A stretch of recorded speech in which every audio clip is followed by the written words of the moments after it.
कि इस ग्रामीण क्षेत्र में यहाँ पे शिक्षा का दीप कहा जाए तो ये जलाने का काम किए हैं।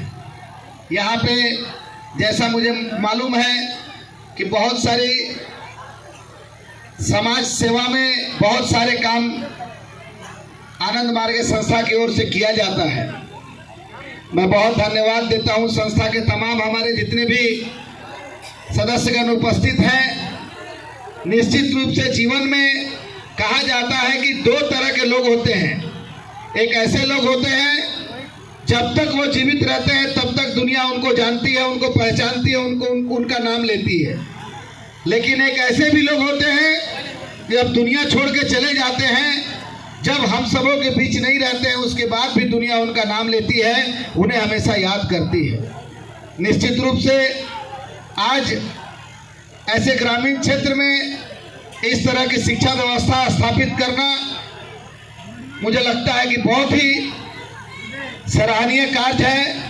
मैं बहुत धन्यवाद देता हूँ। और आज सरस्वती पूजा का भी दिन है। बहुत सारे बच्चे बहुत तैयारी करके आए मंच पे, एक से एक जो डांस परफॉर्मेंस है, अपना स्पीच उन्होंने दिया।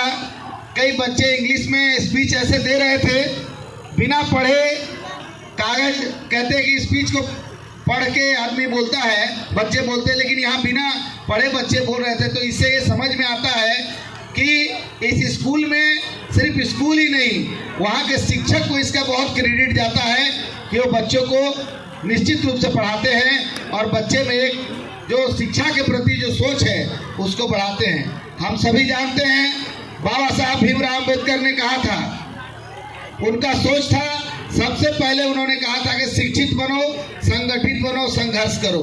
शिक्षा एक ऐसा दीप है जो कभी जीवन को बुतने नहीं देता है, कभी जीवन को अंधेरा नहीं होने देता है।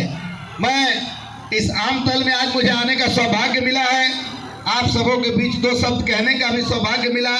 इस आज 26 जनवरी के अवसर पे मेरे बड़े भाई दिवाकर भैया, उन्होंने कल ही मुझसे कहा था कि आमतल चलना है एक स्कूल में। मैं चूंकि मैं उनका बहुत ही आदर करता हूँ, उनकी बातों को शायद कभी इस जीवन में तो शायद कभी इनकार भी नहीं कर पाऊंगा। वो कहे और कार्यक्रम 26 जनवरी का झंडा तोलन अभी गरगा ब्रिज पे भारत माता की मूर्ति पे हुआ। उसके बाद हम लोग सीधे यहाँ पे पहुँचे। निश्चित रूप से यहाँ के देख करके, यहाँ के बच्चों को देख करके बहुत अच्छा लगा। एक अनुशासन जो स्कूल में होता है वो भी पता चलता है। और बहुत सारे जो अभिभावक बैठे हैं वो बच्चे को अपने अपने बच्चे का परफॉर्मेंस देख रहे हैं। आप सभी बच्चों से भी एक बात कहूँगा कि आप सभी इस बात को समझ लीजिए कि आपके माता पिता आप में अपने जीवन को देखते हैं। जो वो नहीं कर पाए, जो वो अपने जीवन में अधूरा छोड़े हैं, वो चाहते हैं कि हमारे बच्चा पूरा करे, हमारा जो आने वाला भविष्य है उसको पूरा करे। इसीलिए आप सभी स्टूडेंट को भी एक बात कहूँगा कि आप अपने माता पिता के सपनों को पूरा कीजिए, अपने गुरु के सपनों को पूरा कीजिए, अपने देश का नाम रोशन करिए और हमारा देश आगे बढ़े। हमारा देश एकता के साथ जाति धर्म बंधन से उठ के समाज हित में, देश हित में काम करे। हर बच्चे को ये मन में प्रेरणा लेना होगा। आप जानते हैं कि लाखों लोगों ने देश के बलिदान के बाद, अपने जानों के बलिदान के बाद हम लोगों को आज़ादी दिलाया। आज जो आज़ादी की ज़िंदगी में हम सभी जी रहे हैं, इसके पीछे एक बहुत बड़ा इतिहास है जो शायद आप लोग जानते भी हैं। उन इतिहास को हमेशा हम लोग को याद रखना है और हमेशा इस बात को समझना है कि हमारा देश सर्वोपरि है।